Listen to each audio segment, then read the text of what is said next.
Hi! Welcome to Srinivasa tiles Gajuwaka. ఈరోజైతే మనకొక lorry వచ్చింది.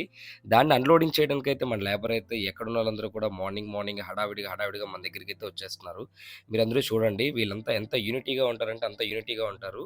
సో, వీళ్ళందరూ వచ్చినంత వరకైతే వర్క్ అయితే మొదలుపెట్టరండి. సో, ఇదైతే మన లారీ. సో, మన లారీ ఏంటంటే కంప్లీట్‌గా ఫుల్ సెక్యూర్డ్‌గా దారిలో ఎటువంటి వర్షం పడినా కూడా మన బాక్సెస్‌కి ఎటువంటి డ్యామేజ్ లేకుండా చాలా క్లియర్‌గా, నీట్‌గా అయితే ప్యాకింగ్ చేసుకొని రావడం జరుగుతది. ఎందుకంటే మన దగ్గర నుంచి కంపెనీ నుంచి వచ్చేటప్పుడు దగ్గర దగ్గర 7-8 రాష్ట్రాలు దాటొస్తదండి మన మెటీరియలు. మనం కంపెనీ ద్వారా డైరెక్ట్‌గా పర్చేస్ చేస్తున్నాము.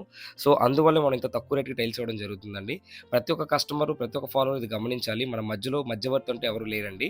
మనం డైరెక్ట్‌గా కంపెనీ నుంచి పర్చేస్ చేసుకొని అతి తక్కువ రేట్‌కి కస్టమర్‌కి ఇవ్వాలనే ఉద్దేశ్యంతో మనమైతే ప్రయత్నిస్తూ ఉంటాము. సో, చూసారా పైన పరదా అయితే ఇప్పేశారు. సో, ఇప్పేసిన తర్వాత టైల్స్ అయితే మనకి ఇలా ఇలా వస్తాయండి. సో, ఇలా వచ్చిన వాటిని ప్రతి బాక్స్ మీద ఒక నంబర్స్ ఉంటాయి. ఆ నంబర్స్ ప్రకారంగా మనమైతే ఒక్కొక్క దగ్గర ఒక్కొక్క లాట్ వేయడం జరుగుతది. సో, ఆ లాట్ ఎలా వేస్తారు ఏంటనేది మీకు నేనిప్పుడు చూపిస్తాను. సో, ఇక్కడి నుంచి కళాశీల ఇలాగా ఒక్కొక్కరు 2 బాక్సెస్ చొప్పున మోస్తారండి. ఈ 2 బాక్సెస్ తీసుకెళ్ళి ఒక లాట్ ఒక నంబర్ వచ్చిన ఏదైతే నంబర్ ఉంటదో, ఆ నంబర్ అంతా ఒక దగ్గర ఒక లైన్ పైన ఒక లాట్‌లా వేస్తారండి. ఇది మన గోడౌన్. మన గోడౌన్‌లో ఇప్పుడు లాట్ అయితే దిగుతుందండి. చూడండి అందరూ కళాశాలందరూ కలిసికట్టుగా పనిచేస్తూ ఉంటారు. సో, యూనిటీ అంటే ఇదేనేమో.